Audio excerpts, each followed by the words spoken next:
So we get ready to go into 2 Kings chapter 15 this evening. I want to go ahead beforehand and go through the outline of Kings and Chronicles, and then we'll get started in chapter 15.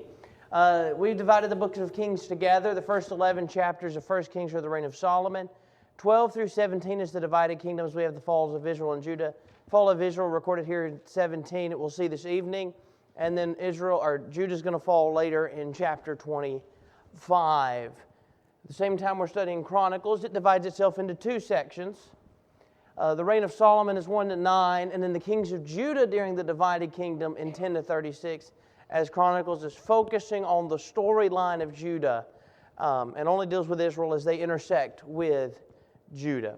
But as we get ready to go into 2 Kings 15 this evening, you might want to take a pencil or a highlighter if you highlight in your Bible and note some key things as we move throughout this text that are important, because as we go through the kings of Israel, we'll talk about kings of Judah and Israel.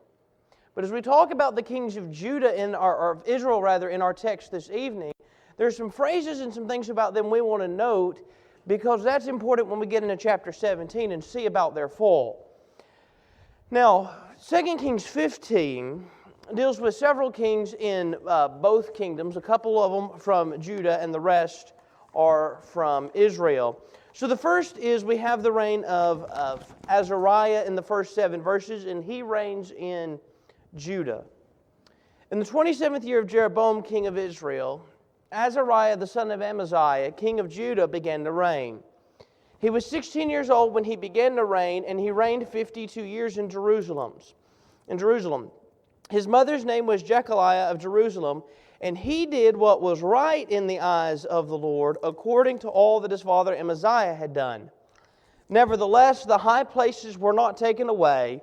The people still sacrificed and made offerings on the high places, and the Lord touched the king so that he was a leper to the day of his death, and he lived in a separate house. And Jotham the king's son was over the household, governing the peoples of the land. Now the rest of the acts of Azariah and all that he did, are they not written in the Chronicles of the kings of Judah? And Azariah slept with his fathers, and they buried him with his fathers in the city of David. And Jotham his son reigned in his place. Now as we talk about Azariah here in the first part of chapter 15, it notes in verse 3 that he did what was right in the eyes of the Lord, according to all that his father Amaziah had done. But there's one thing he did not do, and what is that? Tear down the high places. One of the things you'll notice with the people, or with the kings of Judah, you'll read about a lot of the kings of Judah. They were a good king nevertheless. That there are a lot of them that they did a lot of good, but the problem was they never removed the high places that are not taken out of the way. So the people are still making offerings on the high places. And so the Lord touched the king so that he was a leper to the day of his death, and he lived in a separate house. So he, being a leper, was not allowed to be with everybody else, and so Azariah dwells in a separate house the rest of his life after the Lord touched him with leprosy until the day that he died. And so his son Jotham was over his household and was governing the people of the land. And we'll talk about Jotham later on when we get into Chronicles some more, and then we'll talk about him a little bit here at the end of this chapter. But Azariah reigns in Judah. He reigns there for 52 years in Jerusalem. Now we'll come to the second king listed here, and this is Zechariah, who reigns in Israel. In the 38th year of Azariah, king of Judah, Zechariah, the son of Jeroboam, reigned over Israel and Samaria 6 months. And he did what was evil in the sight of the Lord, as his father had done. He did not depart from the sins of Jeroboam, the son of Nebat, which he made Israel to sin. Shallum the son of Jabesh conspired against him, and struck him down at Ibleam, and put him to death, and reigned in his place. Now the rest of the deeds of Zechariah, behold, they are written in the book of the Chronicles of the kings of Israel. And this was the promise of the Lord that he gave to Jehu. Your son shall sit on the throne of Israel to the 4th generation, and so it came to pass. So you remember with Jehu, who was the closest thing Israel had to a good king, who did a lot of good that we studied a couple weeks ago in removing Baal worship from the land. he was told, because of the good that he had done, that his sons would sit on the throne of the fourth generation. So Zechariah is the last of those descendants to sit on the throne from the family of Jehu. Now keep in mind, when we talk about Jeroboam, and that's mentioned in this text, who is the father of Zechariah, he is who we often refer to as what? Well, that's Jeroboam the son of Nebat. There's two. The thing that's confusing in Israel is there's two Jeroboams. This is Jeroboam the descendant of Jehu, and there's Jeroboam the son of Nebat. This Jeroboam of this text, the father of Zechariah, is the one we often refer to as Jeroboam the second. If you're memorizing your line of the kings, he's Jeroboam the second. He actually wasn't a second. We remember him as the second because he was the second Jeroboam to reign in Israel. And that's why we remember him that way, because it's easier than Jeroboam, so on, so on, so on, so on, Jeroboam again, and continuing on. So this Zechariah, the son of Jeroboam the second, the problem with him was he remained in the sin, didn't depart from the sins of the first Jeroboam, who had put the golden calves at Dan in Bethel. And Zechariah continues to do what is wrong in the eyes of the Lord. He does evil in the sight of the Lord. Well, eventually that causes Shallum, the son of Jabesh, to conspire against him and strike him down at Ibleam. And so he puts him to death, and Shallum takes over in his place. Remember, that's common in Israel.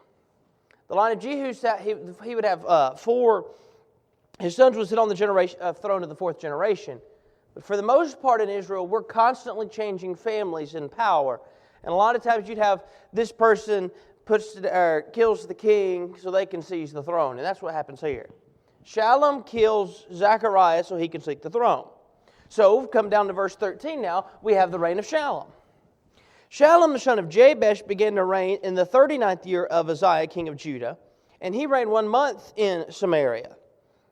Then Menehum, the son of Gaddafi, came up from Tirzah and came to Samaria, and he struck down Shallum, the son of Jabesh, in Samaria, and put him to death and reigned in his place. Now the rest of the deeds of Shallum and the conspiracy that he made, behold, they are written in the book of the Chronicles of the kings of Israel. At the time Menehum sacked Tifsah and all who were in it, and its territory from Tirzah on, because they did not open it to him. Therefore he sacked it and ripped open all the women in it who were pregnant. So Shallum takes the throne, and he reigns 1 month in Samaria, and then Menehum kills Shallum. See, this is part of the problem in Israel, is because Israel is not putting trust in God, Israel is not following God's commandments. There's nobody that the Lord is really with in terms of the people that take the throne. They take the throne, but they don't turn to serve God, and so then, because nobody's doing what they ought to be, because there's all these people that are doing what's wrong, you've got this man over here who's a commander of the army, and he wants to be king, so what does he do? Kills the king, names himself king. You go a little bit further on, the same thing happens. So Shallum killed Zechariah, and then after he killed Zechariah, then Shallum, after reigning for just 1 month, is put to death by Menehum. And Menehum seeks the throne. Now verse 16 tells us something about what happens under Menehum. We'll talk more about him beginning in a second in verse 17. But Menehum sacked Tifsah and all who were in it, and its territory from Tirzah on, because they did not open it to him. He sacked it, he ripped open all the women who were with child.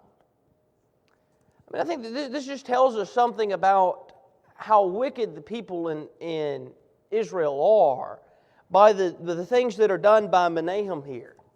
That he's ripping open the women who are with child here in verse 16. And we continue in verse 17 through 22, and really is where it records more about his reign. In the 39th year of Azariah, king of Judah, Menehum the son of Gaddafi began to reign over Israel, and he reigned 10 years in Samaria. And you think about it, Menehum reigning for 10 years, considering the time frames we're looking at right now, he reigned for quite a while. Considering Zechariah reigned for 6 months, Shallum reigns for 1 month. So Menehum takes the throne, he rules for 10 years. In verse 18, what does he do? Same thing that's said about Zechariah. He did evil in the sight of the Lord, He did not depart all his days from the sins of Jeroboam the son of Nebat, which he made Israel to sin. Now I think there's something we need to note about the rest of these kings of Israel as we move through.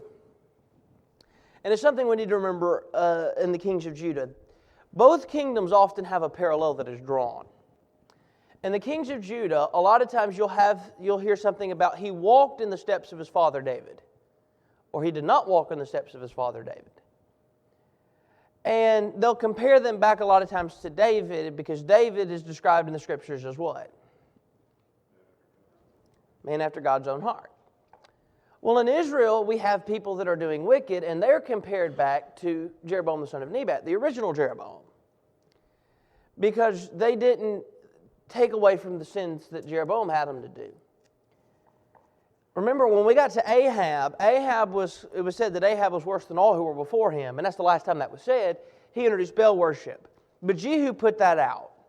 Jehu, remember, a couple weeks ago, destroyed Baal worship from among the people of Israel. They tore down the temple to Baal. He put to death the worshipers of Baal.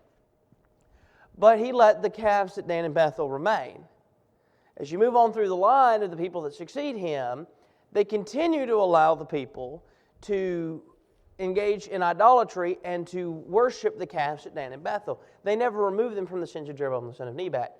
None of the kings of Israel, we've said this before, but none of the kings of Israel ever brought Israel back to full service to God.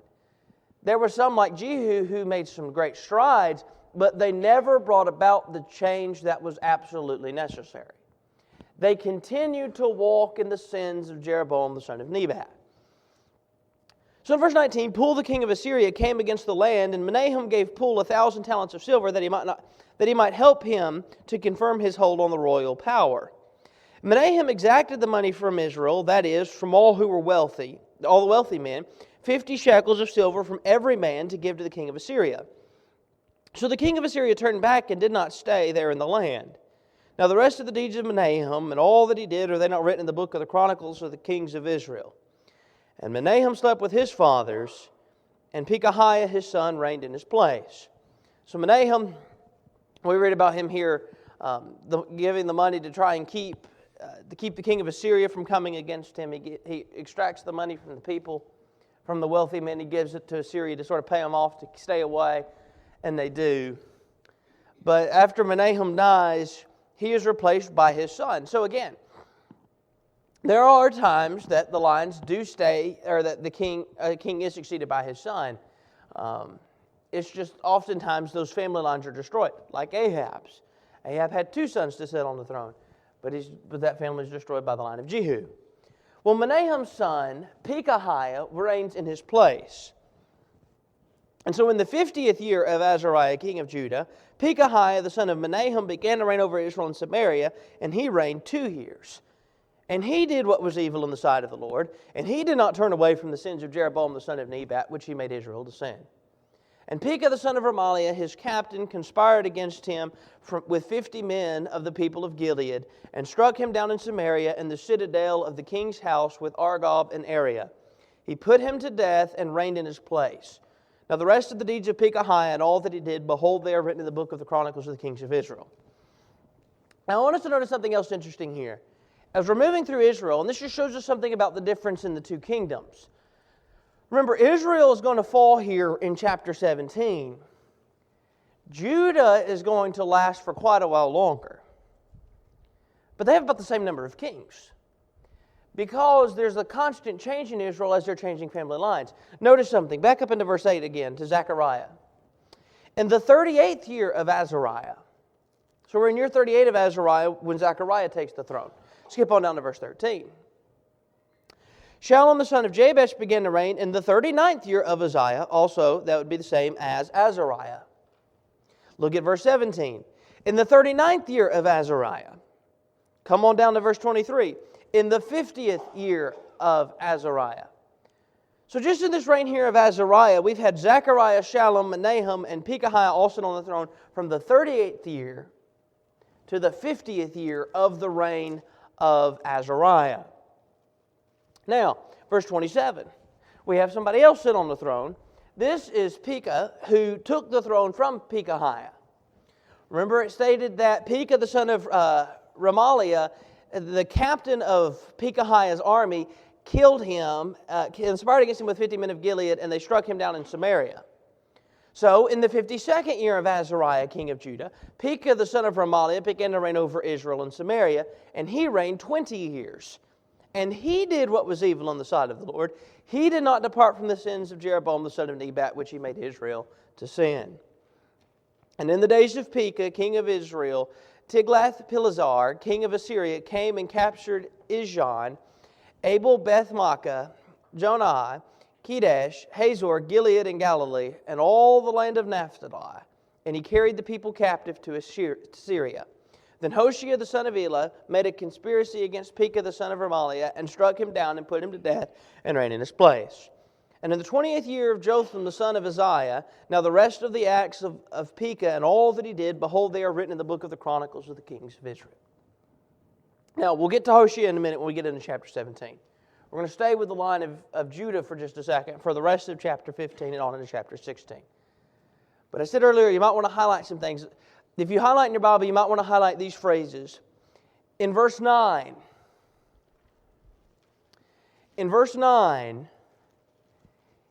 talking about Zechariah, and he did what was evil in the sight of the Lord as his fathers had done, and he did not depart from the sins of Jeroboam the son of Nebat. So he did what was evil in the sight of the Lord. Skip on down to verse 16 now. We're talking about Menehum. Therefore he sacked it and ripped open all the women in it who were pregnant. I want to highlight that, what Menehum does after he seizes the throne. Now look at verse 18. We're talking about Menehum still. And he did what was evil in the sight of the Lord. Verse 24, we're talking about Pekahiah. And he did what was evil in the sight of the Lord. In verse 28, talking about Pekah now. And he did what was evil in the sight of the Lord. Now we'll come back to Hoshea in a minute, but when we get to Hoshea in chapter 17, guess what it's going to tell us about him? He did evil in the sight of the Lord. So we're beginning to notice a trend here that's important when we get into chapter 17, and it's telling us about the punishment of Israel and Israel falling because of their sins. Look back at with the kings of Israel, just these recent ones here. Not even going all the way back to the other kings that it's mentioned before. Just these mentioned here. And they all did what was evil in the sight of the Lord. Now, we're not even talking about what's recorded in the prophets, who come and prophesy to them about the destruction of the land and all the things that they've done that are mentioned there. But just what's recorded for us here in 2 Kings 15, all the number of kings that did what was evil in the sight of the Lord, and the number of things that they did. Now, we're going to shift for just a second back to Judah. We'll come back to Israel in chapter 17, and we'll remain with Israel in chapter 17 through their fall. But here at the end of 15, we have Jotham reign in Judah. This is the son of either Uzziah or Azariah. He's referred to as both. In the second year of Pekah, the son of Remaliah, king of Israel, Jotham, the son of Uzziah, king of Judah, began to reign. He was 25 years old when he began to reign, and he reigned 16 years in Jerusalem. His mother's name was Jerusha, the daughter of Zadok. And he did what was right in the eyes of the Lord, according to all that his father Uzziah had done. Nevertheless, the high places were not removed. The people still sacrificed and made offerings on the high places. He built the upper gate of the house of the Lord. Now the rest of the acts of Jotham and all that he did, are they not written in the book of the Chronicles of the kings of Judah? In those days the Lord began to send Rezin the king of Syria and Pekah the son of Remaliah against Judah. And Jotham slept with his fathers and was buried with his fathers in the city of David his father, and Ahaz his son reigned in his place. Now we'll talk a little more about Jotham, and we'll talk more about Ahaz, who's mentioned in 16, in Chronicles' account later on, if time permits. But Chronicles' account records pretty much the same thing for us in just one short chapter in 2 Chronicles 27. It's just 9 verses long, telling us about the reign of Jotham there. But here's what it tells us about Jotham. Jotham is the opposite of the kings of Israel in that he did what was right in the eyes of the Lord. He, like his father, did what was right in the eyes of the Lord. But unfortunately, just like his father, what did he not do? Tear down the high places. Both of them do what's right, but they're not tearing down the high places that shouldn't be there. And so the people are still going and sacrificing at the high places. They're making their offerings at the high places. And so they should have been tearing those down. And we read of other kings that do tear those down before they're unfortunately later rebuilt by other kings who did what was evil. So here they're doing right. Here's somebody that's doing right in the sight of the Lord, but they're not making all the necessary changes by bringing down the high places that shouldn't be there. They should be tearing down the high places, keeping Israel from going to the high places. So Jotham, just like his father, does not tear down the high places. Both of them. They do what's right, but they don't tear down the high places. Now, unfortunately, as we come into chapter 16, Ahaz, the son of Jotham, is not like his father or his grandfather. In the 17th year of Pekah, the son of Remaliah, Ahaz, the son of Jotham, king of Judah, began to reign. And Ahaz was 20 years old when he began to reign, and he reigned 16 years in Jerusalem. And he did not do what was right in the eyes of the Lord his God, as his fathers had done, but he walked in the ways of the kings of Israel.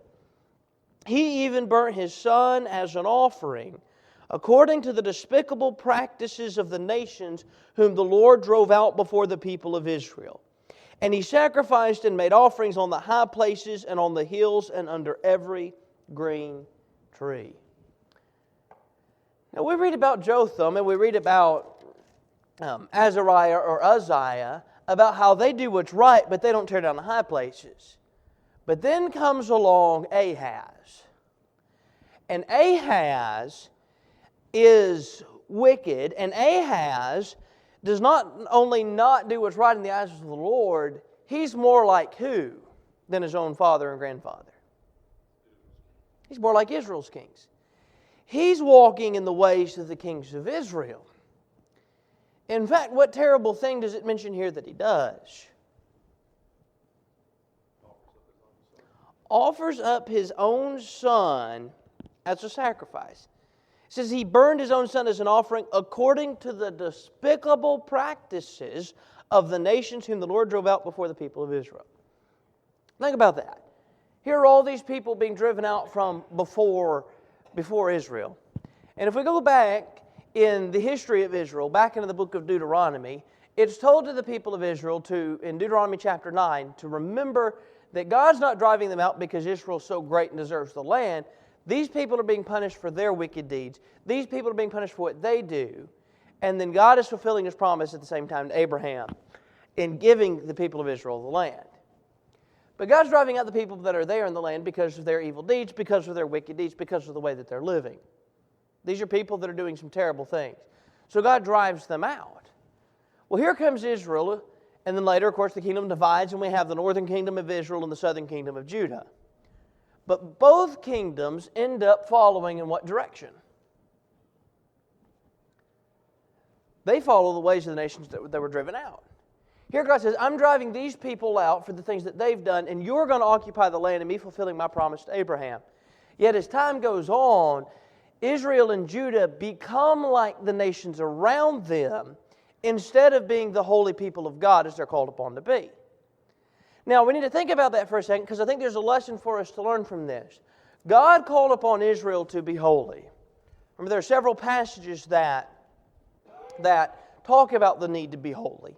Leviticus chapter 11, Leviticus 19 talks about being holy. That's quoted in the New Testament about us today as well. There's a need to be holy. Well, as it's telling them to be holy, be separate, be distinct, the problem is, as time went on, Israel became less and less holy and more like the people around them. And what does that ultimately lead to, as we're going to see here in just a moment in chapter 17? Punishment. They're taken into captivity, the destruction of the people. This verse is a reminder to us today, because just as the people of Israel are called to be a holy people, what are we called to be? Holy people. In fact, the book of Leviticus, where Israel is told that, is quoted over in 1 Peter chapter 1. Be holy, for I am holy. And here's the thing. While they need to be holy as we're called upon to be holy as the Lord is holy, just as they were called, we too, if we're not careful, can be like Israel and become like the people around us. And what does that lead us to? Punishment. Their punishment is they're taken into captivity. Our punishment is eternal. And so we need to be careful not to be like these people here, like Ahaz, who is king in Judah, who what he does instead of ruling as he should is he is becoming like the people around them. He's offering sacrifices like the people around them.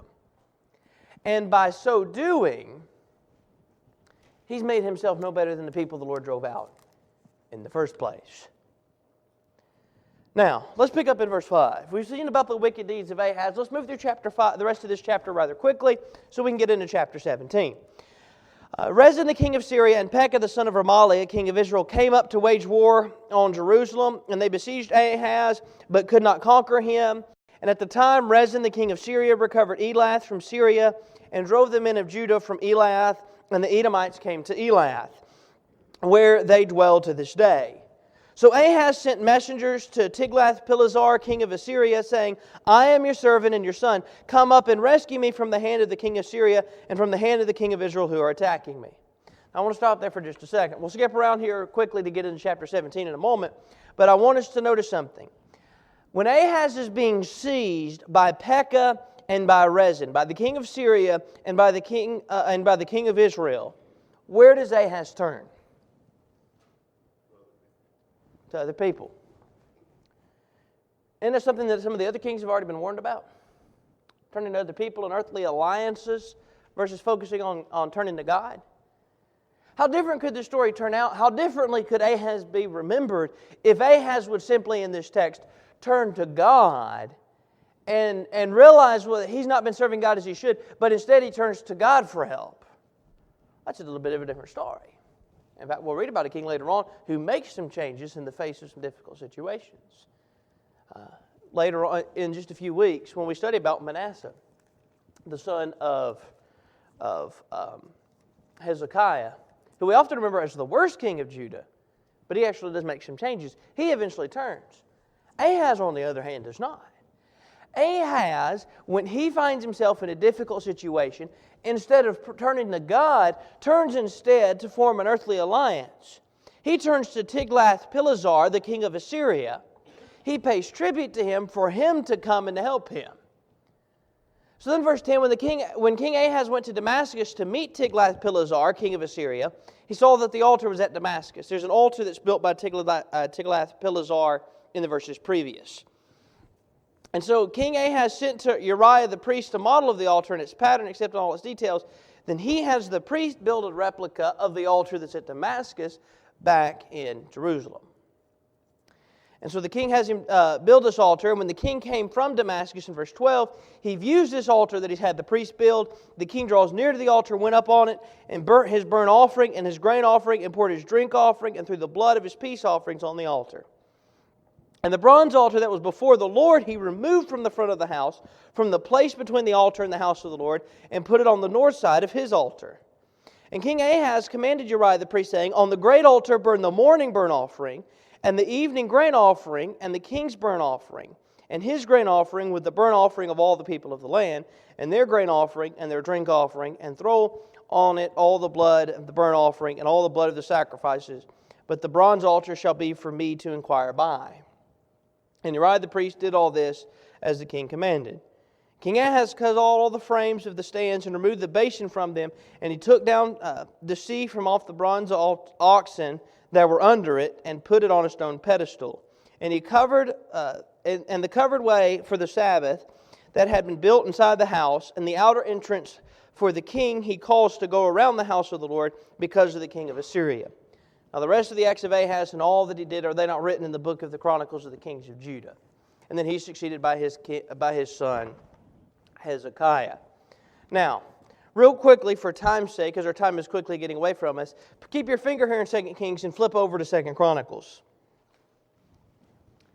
2 Chronicles 28. I want to note something at the end of the life as it talks about what's been talked about in this text that we've seen over in Kings.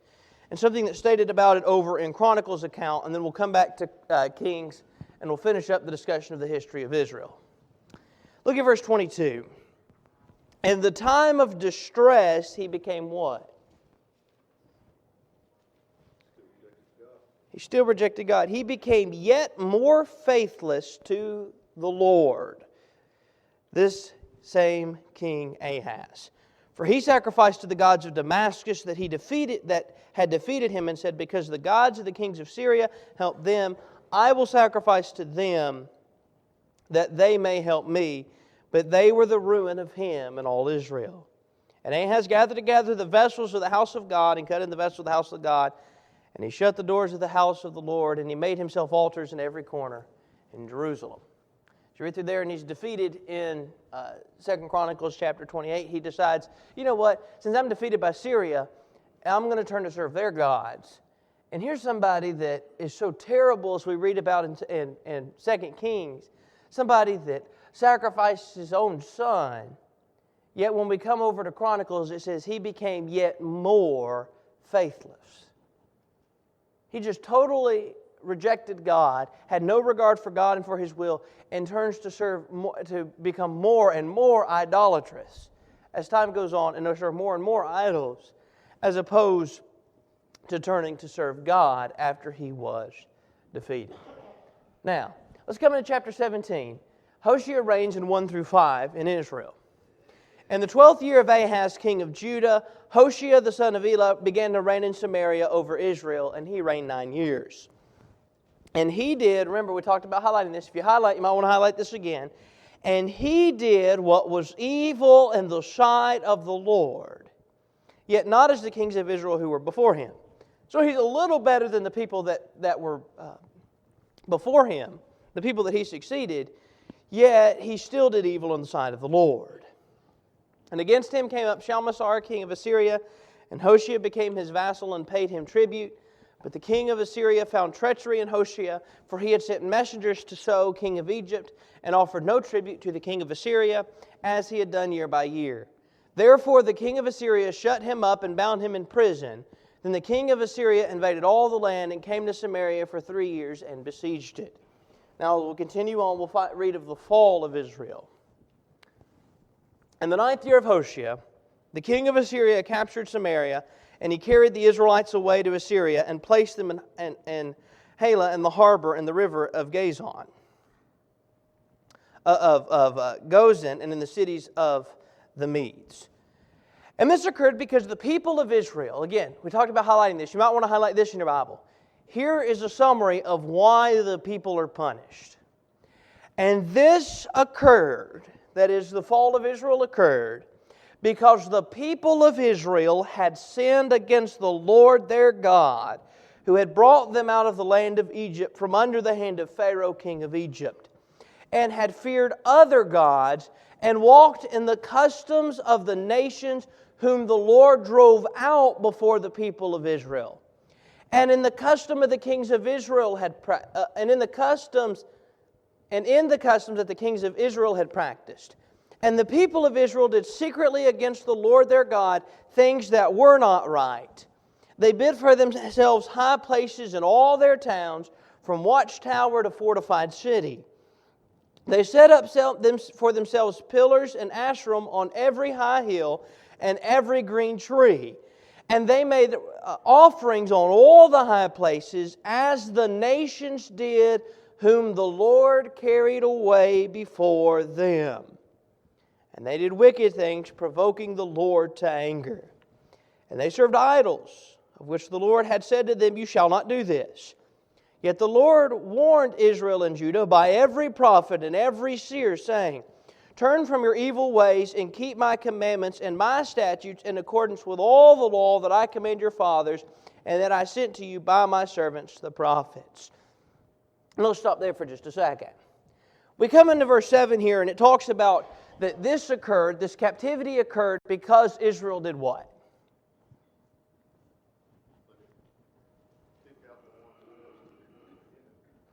They didn't kick them out. They instead become like them. You read throughout the history of the judges, and you see that taking place. But here are the people that have sinned against the Lord, who's brought them out of the land of Egypt. By the way, that's something interesting to note as you move throughout this text. They have not served the Lord. They've sinned against the Lord who brought them out of the land of Egypt. That should have been a reminder to the people that God was with them. You think about all the things that take place in Egypt. You think about the fact that every year, what are they to remember? The Passover, which is that night which was the death of the firstborn while they were back in Egypt. And how they took and put the blood on the doorpost of the house of the Lord.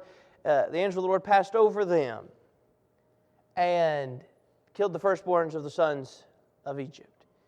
Think about how the Lord brings them out of the land after the 10 plagues. They come to the Red Sea. They get ready to cross the Red Sea. And there Egypt pursues them again. And they stand there, and the pillar stands between the people of Israel and the people of Egypt. And Moses stretches out his hand, and the waters part, and they walk across on dry ground. Yet when the Egyptians tried to pursue them, what happened? They're swallowed up by the waters.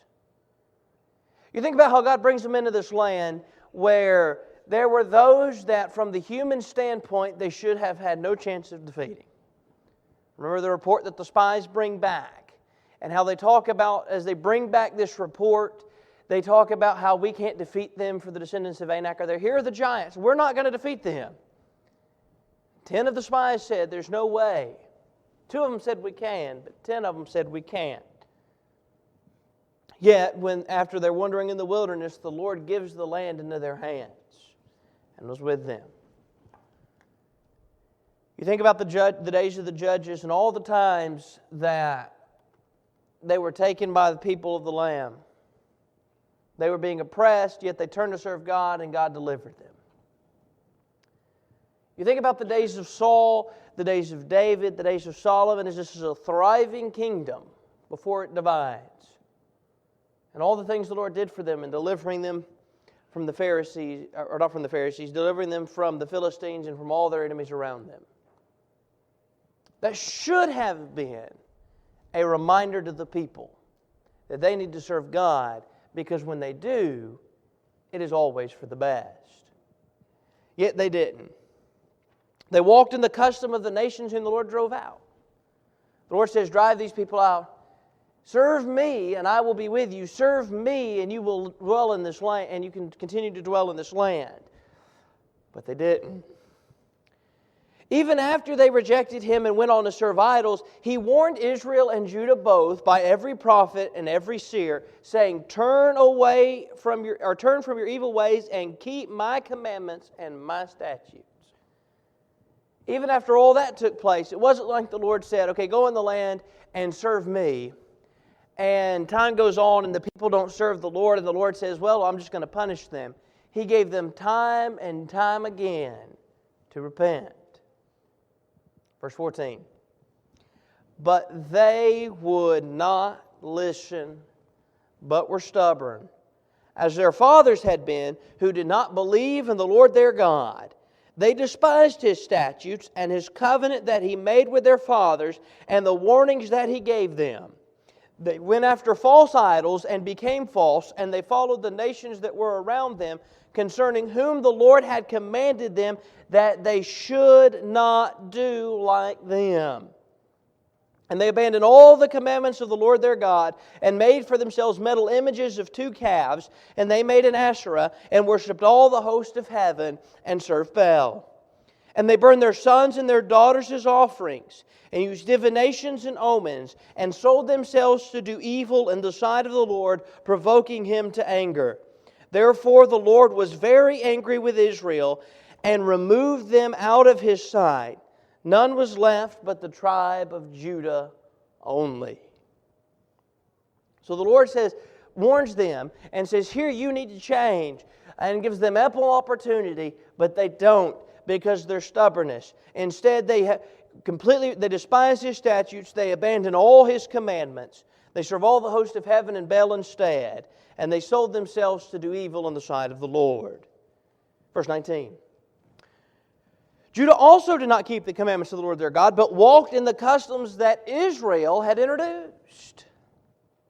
And the Lord rejected all the descendants of Israel and afflicted them and gave them into the hands of the plunderers until He had cast them out of His sight. So even Judah is doing what's wicked. Now, they're going to last longer. They've had some good kings. They've had some people that are good for Judah and bring about some change. And we'll talk about one of those next week in Hezekiah. But even Judah sinned. But Judah sinned by following what? The customs that Israel introduced. Look at verse 22 and 23. The people of Israel walked in all the sins that what? Jeroboam did.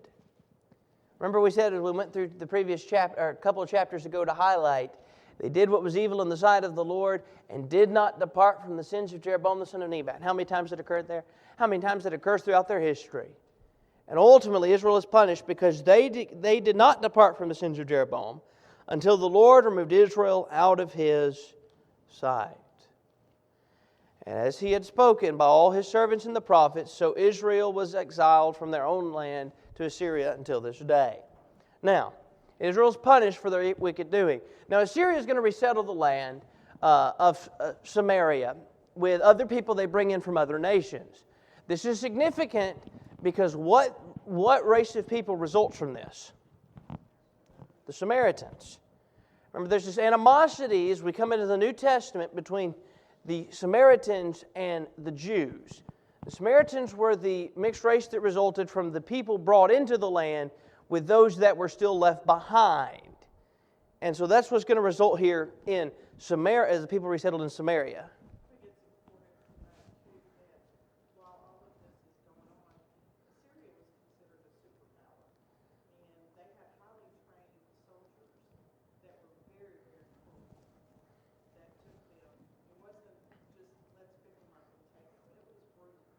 Absolutely. The kind of things that Assyria would do to people as they took them away wasn't just the captivity, as you're pointing out. I mean, they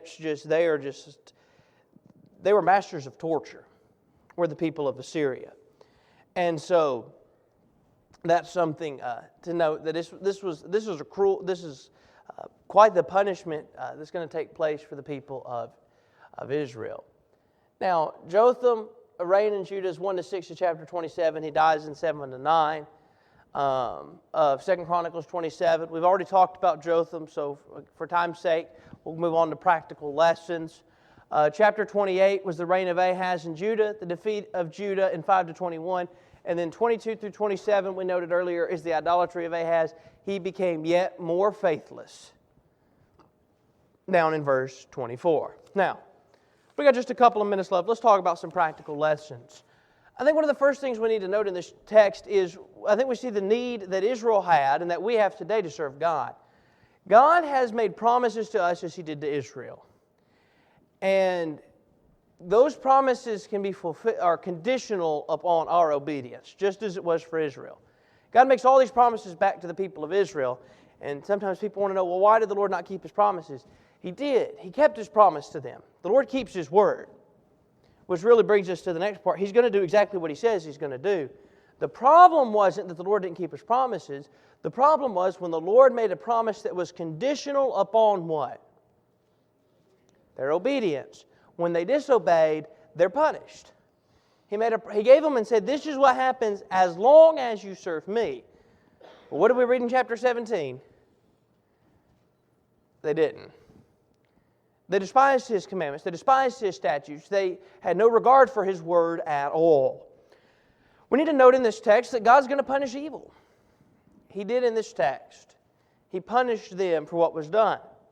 Even when you take Ahaz, who is defeated in 2 Chronicles 28, which we didn't go through in detail there in 2 Chronicles 28, but Ahaz is defeated there, but Ahaz is the one that's offering and burning his own son. God's going to punish evil.